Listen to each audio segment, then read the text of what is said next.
welcome to Times of Nigeria Big Rundown. I am Ida Markline, and here are the stories making the rounds. Protesters from Kogi Central stormed the National Secretariat of the All Progressive Congress in Abuja, demanding the cancellation of the Yahaya Bello Senatorial District primary victory. The demonstrators described the exercise as a mockery of justice and democracy, insisting that Bello, who is currently standing trial before the EFCC over alleged 110 billion naira money laundering, should not be cleared to contest, especially as the claim he was not screened by the party. Meanwhile, internal tension continues within the African Democratic Congress as former River State Governor Rotimi Amechi has openly declared that former Vice President Atiku Abubakar is not electable and cannot defeat President BolaAhmedTinubu in 2027. Amechi made the remarks after reportedly walking out of a meeting with ABC National Chairman David Mark amid allegations that the party was considering adopting Atiku as a consensus candidate. He insists that the party must conduct transparent, direct primary in line with the Electoral Act. In a related development, the National Democratic Coalition (NDC) has announced Peter Obi as its consensus presidential candidate, a move that could reshape opposition dynamics ahead of the next election cycle. And cleared to contest in the presidential primaries of the party. On behalf of the party, on behalf of the national chairman, and every member of the party, I hereby present to you officially your nomination form. This nomination form is, the serial number is 001, and it is done for the purpose. This is to satisfy that following the screening of the presidential aspirants of the Nigerian Democratic Congress (NDC),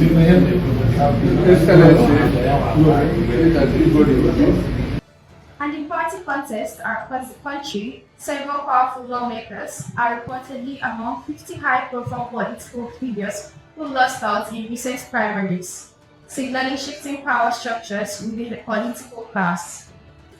In a landmark anti-graft development, the Economic and Financial Crime Commission (EFCC) has arrested former Minister of Power Saleh Maman, following his conviction over the diversion of funds meant for the Zungeru and Mambila hydroelectric projects.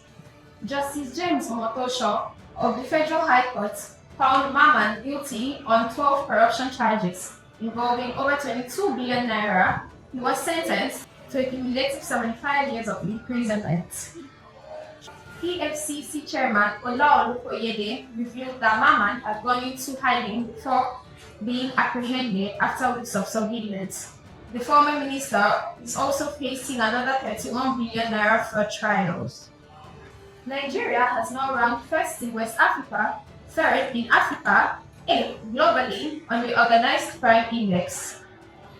The Director General of the Institute for Peace and Conflict Resolution, Joseph Ochofu, warned that arms trafficking, drug trade, resource smuggling, and human trafficking contributes to fuel insecurity and instability nationwide. Stakeholders emphasized dismantling the financial networks behind organized crimes as key to restoring peace. Rising prices are now tilting Nigeria towards a possible interest rate goal, as economic analysts say inflationary pressures limit room for policy easing.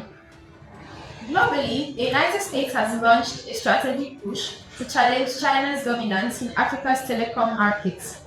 Washington is funding a feasibility study to deploy 1,500 wireless base stations across Nigeria and 3 other West African nations, intensifying technological rivalry on the continent. And finally, former Defense Minister Theophilus Danjuma donated 3 billion naira at the launch of former Head of State Yakubu Gowon's autobiography, My Life of Duty and Allegiance. The event, attended by Vice President KashimShettima and leading dignitaries, celebrated one's history the once historic no victor, no vanquish post-Civil War. Bishop Matthew Cooper described the memoir as a vital contribution to Nigeria's historical record. That is the midweek roundup for today. Stay tuned to Times of Nigeria for more updates. I remain Darren Black.